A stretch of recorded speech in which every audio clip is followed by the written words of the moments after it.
Hi, I'm Julie from Fabric Garden Quilt Shop in Sacramento, and I'm here with installment 5 of our Border Creek Station Mystery Quilt. This month you get to do a lot more sewing, but just a little bit of cutting. So the first thing you're going to do is pull out your pattern for installment 5, and you need to make these units here. One that looks like this with the dark square in the corner, and the other one that looks like this with a dark square down here. So you're making 50 that go this way and 50 that go this way. So you're going to take your fabrics out of your baggies B, D, and G.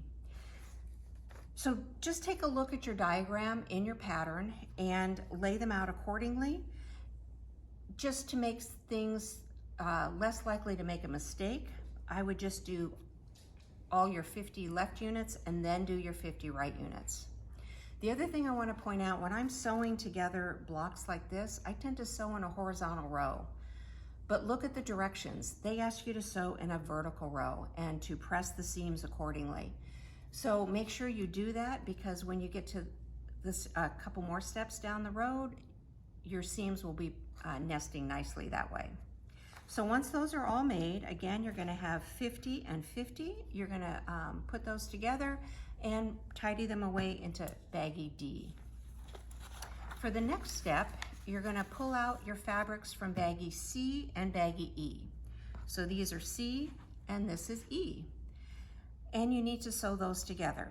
So when I'm doing something like this, where I have got a point here that I want to make sure that I don't cut off, I am going to put these together, and when I definitely will pin, I'm going to stab a pin right through the center and make sure it comes up in the seam,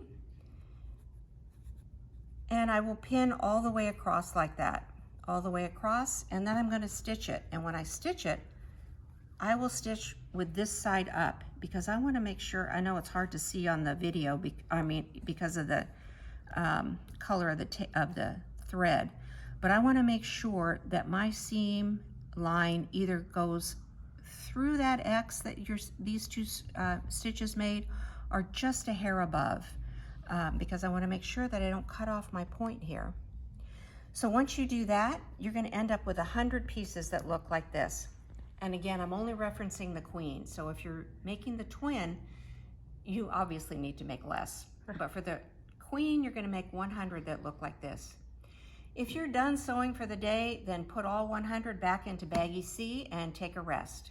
But if you're feeling up to it and you want to continue on, only put 50 in the baggie C, because you need the other 50 to make a unit that looks like this. So this is part 3. You're going to take 50 of these units and all of your 25 units from baggie A, and you're going to stitch those together, and you're going to do the same thing. You're going to put them together like this. You're going to make sure that your points and your seam lines line up, and again, I'm going to stitch from this side and make sure that my stitches go just a hair above that where those seams cross, so that I'm not cutting off my points. When those are done, you're going to have 25 pieces that look like this, and you're going to put those away and put them into baggie A. Now the next step is the only cutting you have to do this month. You will have in your kit, you have fabric, this pretty tan fabric with the kind of the white ferns on it.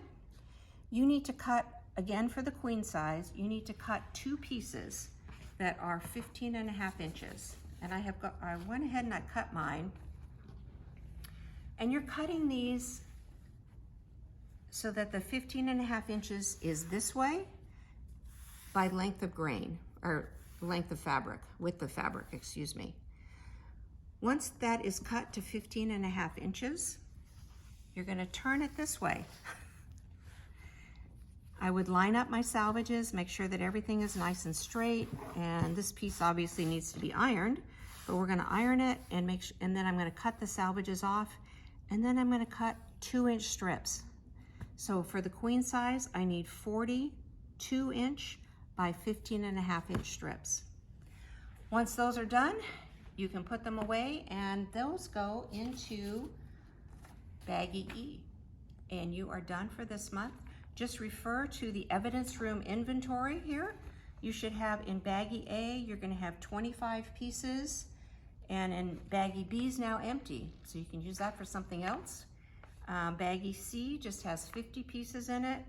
Baggie D will have 50 left units, 50 right units. Baggie E has your 2-inch strips. Baggie F still has 16 2-inch squares, and baggie G is empty.